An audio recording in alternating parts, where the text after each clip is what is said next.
Uttar Pradesh roadways में नौकरी करने के लिए योग्यता चाहिए या रिश्वत?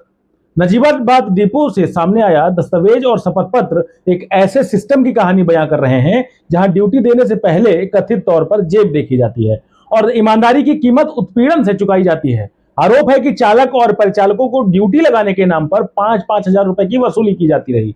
जिसने पैसे दिए उसकी ड्यूटी लग गई, जिसने सवाल पूछा उसे किनारे कर दिया गया, जिसने विरोध किया उसे मानसिक और आर्थिक प्रताड़ना का सामना करना पड़ा। सबसे हैरानी की बात यह है कि शिकायतें हुई, शपथ पत्र दिए गए, ऑडियो सामने आए, लेकिन रोडवेज के बड़े अधिकारियों की नींद अब तक नहीं टूटी। सवाल यह है कि अगर आरोप झूठे हैं तो शिकायतकर्ताओं पर कार्रवाई क्यों नहीं की गई, और अगर आरोप सही हैं तो आरोपित अधिकारी अब तक कुर्सी पर जमे कैसे हैं? क्या रोडवेज में भ्रष्टाचार अब नियम बन चुका है?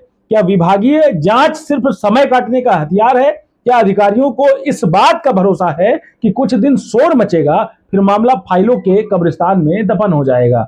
मुख्यमंत्री भ्रष्टाचार के खिलाफ जीरो टॉलरेंस की बात करते हैं, लेकिन रोडवेज के कुछ अधिकारियों ने शायद इस नीति को मजाक समझ रखा है।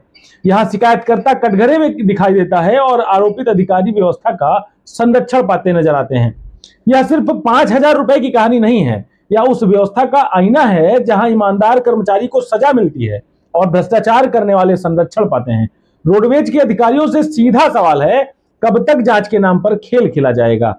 कब तक पीड़ितों को तारीख पर तारीख दी जाएगी और कब तक भ्रष्टाचार के आरोपों पर पर्दा डाला जाएगा? जानना चाहती है कि रोडवेज चल रहा है या वसूली का सिंडिकेट बन चुका है, और अगर आरोपों में सच्चाई है तो कार्रवाई कब होगी, या फिर इस मामले का भी वही हश्र होगा जो भ्रष्टाचार की हजारों शिकायतों का होता आया है। फाइलें बंद, मामला खत्म और सिस्टम बेदाग घोषित। याद रखिए, भ्रष्टाचार जब तक जिंदा रहता है, जब तक जिम्मेदार अधिकारी चुप रहते हैं, और इस मामले में सबसे बड़ा सवाल रिश्वतखोरी नहीं बल्कि अधिकारियों की खामोशी है। रोडवेज में ड्यूटी बिक रही है या लग रही है।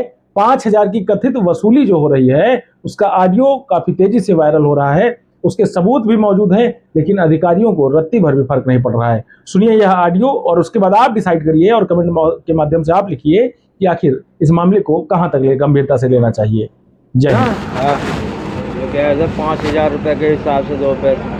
अच्छा जी, जो उसको तभी डाल दिया था। हाँ, बोले जी मेरे पास ना अपने पैसे।